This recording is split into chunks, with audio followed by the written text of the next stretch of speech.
shattered to unbreakable. Listen here, sweet sister. Whether you think you have one little crack or you are shattered into a billion pieces, this podcast is going to give you the resources, tools, and skills to help piece yourself back together to form a beautiful, unique, solid, and unbreakable masterpiece. You are listening to Shattered to Unbreakable, the Reclaim podcast. Let's talk. Hello, my friends. Welcome to another episode of Shattered to Unbreakable.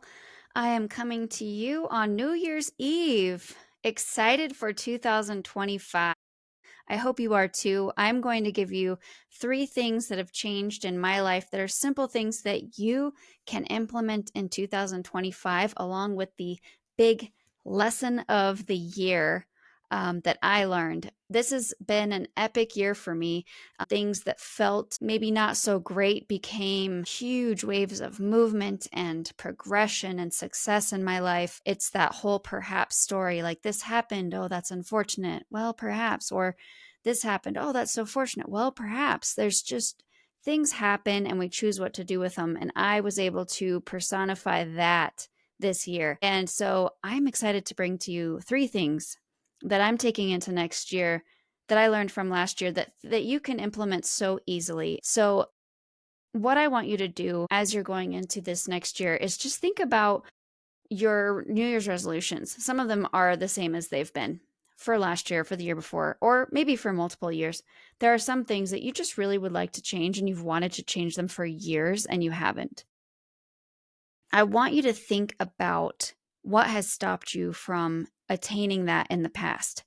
Is it unreasonable? Is it your schedule? Is it just not a priority and you thought it was? I heard something really powerful today from Alex Hermosi. He says that if you have a belief, but you're not sure why you believe it, it's not yours. It's not your belief. It's someone else's. And you're trying to make it yours because you think you're supposed to.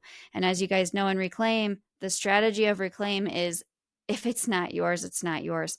Everything that society says is not always what you should be doing, right? And especially in this world of fear marketing, our whole entire US marketing strategy is fear. I want you to be afraid of living your life without my product. I hate it. Anyways, look at what has stopped you from creating these habits and let's dissect that. I want to talk to you about my vibe of chaos. In the past 10 years, my life has been a bit chaotic and I've allowed that to happen. There's so many reasons why it's happened, but we're not even going to look at why has my life been chaotic. We're just going to look at the simple fact that my life has been chaotic and I've had to adapt to working well in chaos. Now, moving forward, I really don't want my life to continue to be chaotic or feel chaotic because it's caused quite a bit of anxiety and stress and frankly some health issues in the past. So I want to move forward and create less chaos in my life. However, I am going to use my current level of experience to my benefit. Now I can take chaos and flip it into a reason to do something. So let me explain this. I'm starting to realize that I work really well in chaos just because I'm used to it. Something that I can use as an example is when I am starting to get in my lulls. So I have high moments and I have low moments, just like every other person.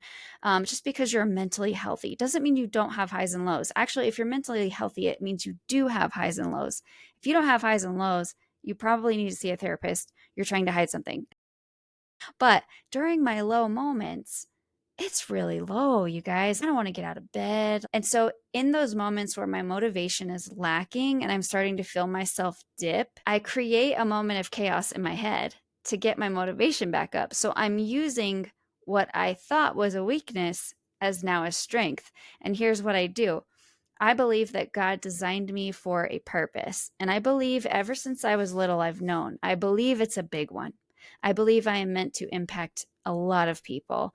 And I believe that I'm supposed to live my life in a very specific way to, 1, be an example, 2, be vulnerable enough to tell people how I failed and what I learned. So I'm not perfect. And by no means am I going to be on a pedestal. I'm coming to you without makeup in my pajamas because I wanted to catch this little bit of natural light before I lose it to film this for you. It's not about being perfect.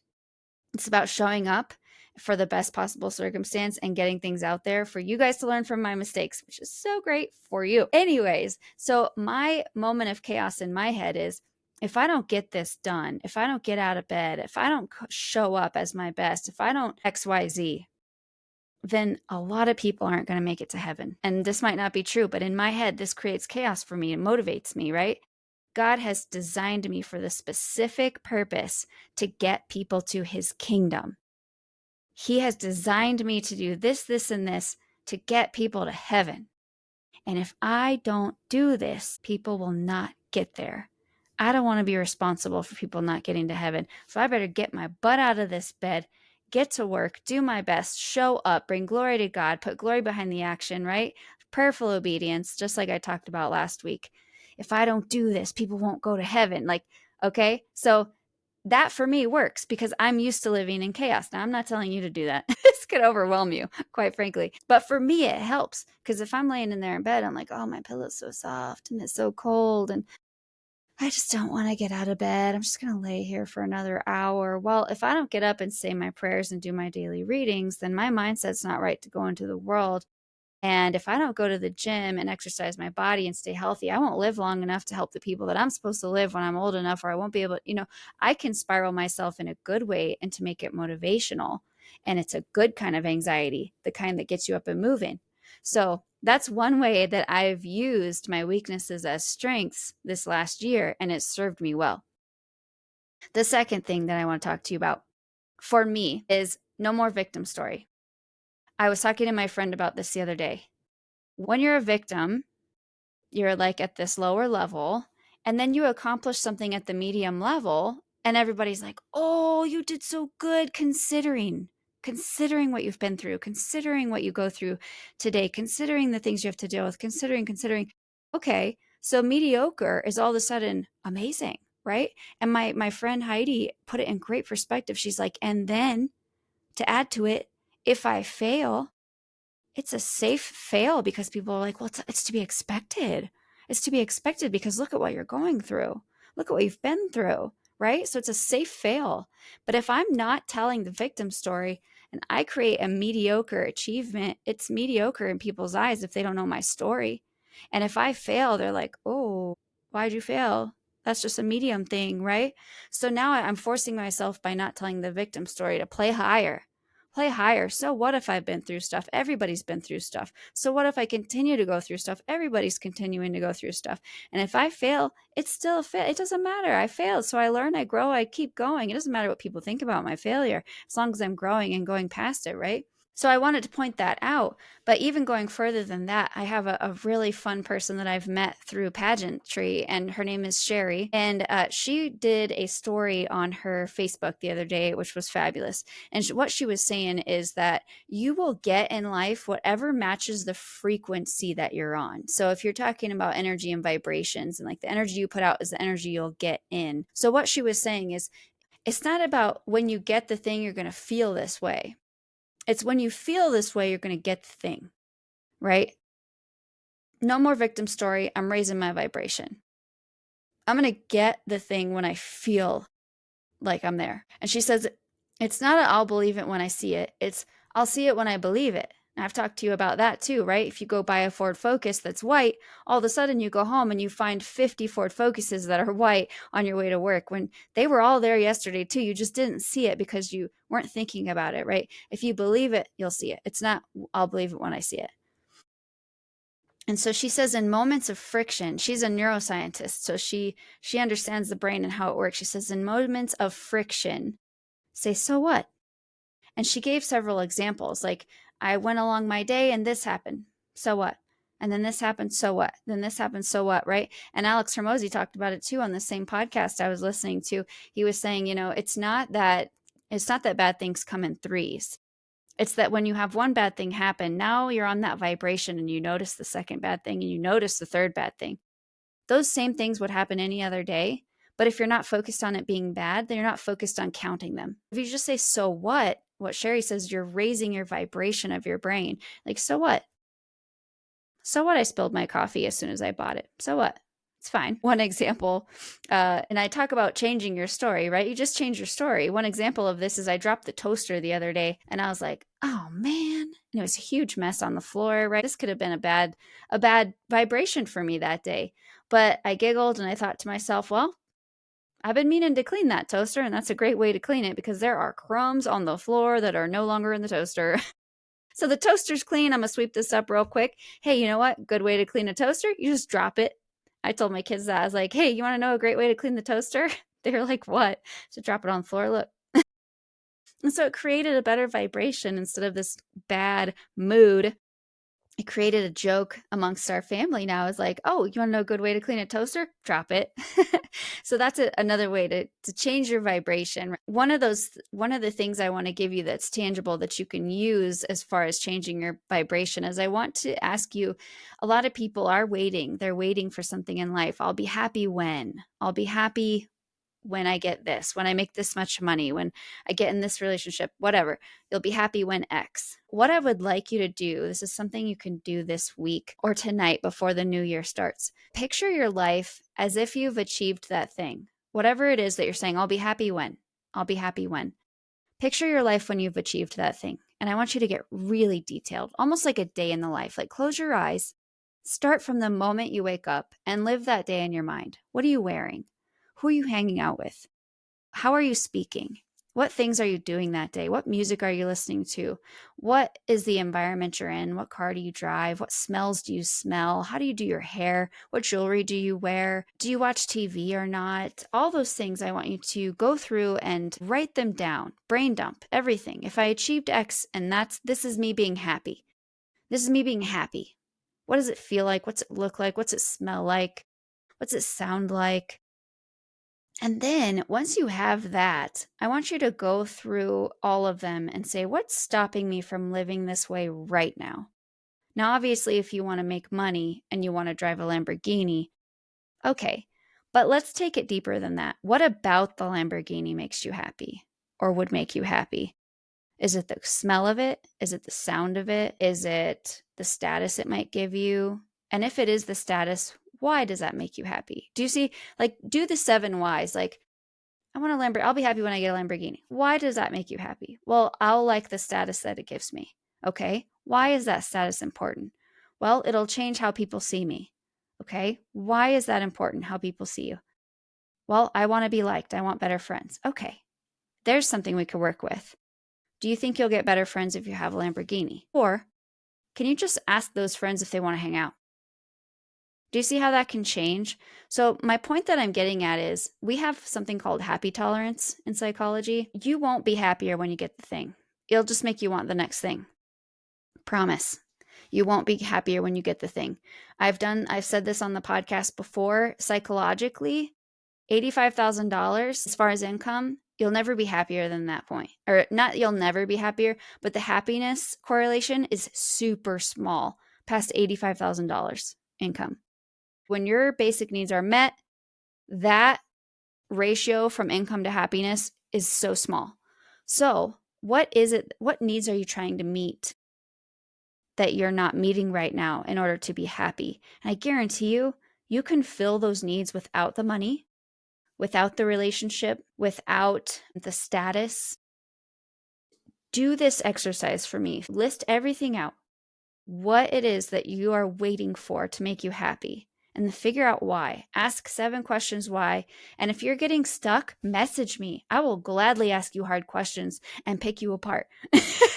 But really, message me on Instagram, message me on Facebook, however you get a hold of me, message me. I'll ask you 7 questions why to get to the root of what it is that you think you need to make you happy and why that can't be happening right now.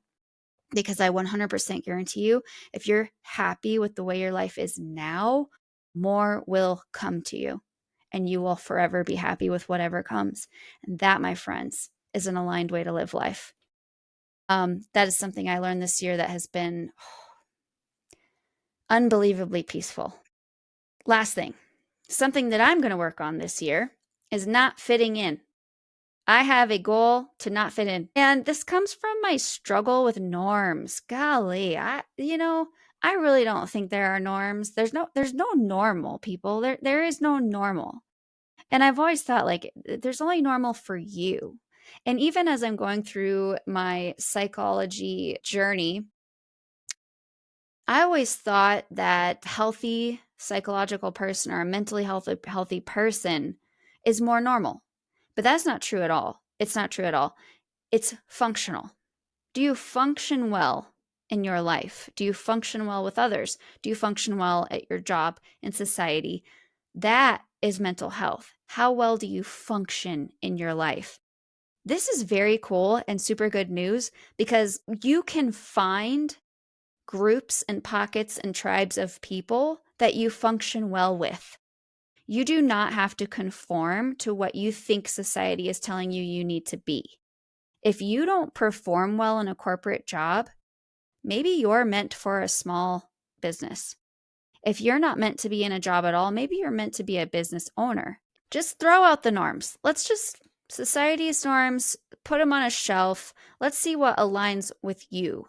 Okay. And so this year, fitting in doesn't align with me. I don't like to fit in. I mean, obviously, there's like this primal, instinctual desire to be liked and accepted. But at the same time, it doesn't align with me. And here's why. In the moment, it feels good. If I'm in a room of people that aren't necessarily like me, they have different beliefs than I do, it feels good to be a chameleon, blend in. I know what to say. I can be witty. I know how to satiate people. I know how to make them feel comfortable with me. And that's what I've been focusing on is I want everyone to feel comfortable around me. I want everyone to feel loved by me. I want everyone to feel important in my presence. And so I've really focused on, looking deep into people's eyes and really understanding what they want from me and giving that to them. And it's been a really fun experiment. However, when I walk away from the room, I sometimes feel very misaligned because I might not have been totally honest with that person. I might have just told them what they wanted to hear. And now I don't want to do that anymore. When I'm studying psychology and I'm looking at how people function, I want to give them honest feedback that they can actually use that will actually change their life. I don't want to be another person who's just telling them what they want to hear to make them comfortable. And so my goal for 2025 is to not fit in. I want to be somebody that people are like, yeah, don't gossip around her. She won't have it. Yeah, only ask Brandy if you really want the truth because she's going to give it to you. I want people to say that about me. I want people to, when I'm in their presence, I want them to feel like they have to be highly integritous and loyal. And I want them to feel like they need to level up. And it's not to shame people, and it's not because I think I'm better than anyone. It's because I want to live the highest level of life that God has planned for me, and I want to call people up to that level as well. I want to call myself up. I want to call myself out. I want to stand out so that I'm held responsible for the level of life that I need to be living to get people to heaven, right? So if I set this level for myself and I slip, but if I've been honest with people and I've been telling them and I've been open, people are going to have the permission to be that way with me too. And they're going to be like, Brandy, you said XYZ and you don't look like you're living it. And it's going to call me out. And I'm going to be like, you know what? You're right. I've been slipping and I do need to raise my level. Thank you. You know what I mean? It's going to be hard. It's not going to be comfortable. And I'm doing it not necessarily, like I said, to call others out to shame them. I'm doing it to call others out, to call myself out so that we all raise our level. Anybody in my presence, I want both of us to raise our level. I don't want to shrink. I don't want to play victim. I don't want to sink. I want to rise. I want to step up. I want to stand out. It's going to be hard. So those are my 3 tips. Are those even tips? Let me see. So first tip, use your weaknesses as strengths. Find out how to flip it. If you're having a hard time, let me know. I'll help you with that. No more victim story. Choose your vibration. Change your story. You may have dropped the toaster. That could ruin your whole morning because now you've made a mess. What if you broke the toaster? You're clumsy. You could go through all these things that are shaming and blaming yourself. Or you could say, you know what? That's a great way to clean a toaster. Look at that. There's no more bread left in there. And then the third one, find one thing this year that you want to focus on that's going to call you up to alignment in your life. What is one thing? And picture your life where you're the happiest. Who are you as that person? What's one thing that you can do to become more her? That's 3 tips. Okay, now I'm going to leave you with one statement that I found very powerful, and it's from Alex Hormozy. I listen to a lot of podcasts with a lot of powerful people, so sorry, always quoting the same people. But he says, where you're pointing the finger of blame is where the power is. So if you're blaming somebody else, you're giving them power. Wherever you're pointing is where the power is. If I want the power, I blame myself for everything. Everything that goes wrong, I look to me. Everything that's hard and needs solved, I look to me. Now, obviously, that doesn't mean I can't ask for help. When it comes to whose fault is it, it's me. If I want the power, it's always me, because I can only change myself. Those are some big thoughts for you guys today coming into the new year. Please message me if you have any issues or comments or feedback on any of it, or if you need help with your 7 whys or flipping your weaknesses to strengths. These are my really big superpowers, you guys. I'm really good at flipping things. I'm good at seeing new perspectives. I want to help you. I want to be there for you. I'm not unreachable. I'm not unapproachable. Please come to me. I love you so much. I care about you. I care about this next year for you. I want it to be the best year you've ever had in your life. Obviously, grab a Reclaim guidebook if you don't have one. If you bought one and haven't opened it, now is your time. This is your sign. Open that beautiful wrapping. Start this journal. Call me if you have questions. Message me, DM me, whatever. I love you. I'll see you next week. Stay sparkly, sweet sister. Thanks for hanging out with us today. I just wanted to remind you about the resources we have on the reclaimstrategy.com. That is Reclaim University with free downloads. It's the Reclaim Guidebook, access to Kintsugi classes and events. So go ahead and take a look. Also, please share this podcast with anybody that you think might need to hear these messages. And if you haven't already and you think we deserve it, give us a 5-star rating. That just helps our reach. So I love you guys. Stay sparkly, and we will see you next week.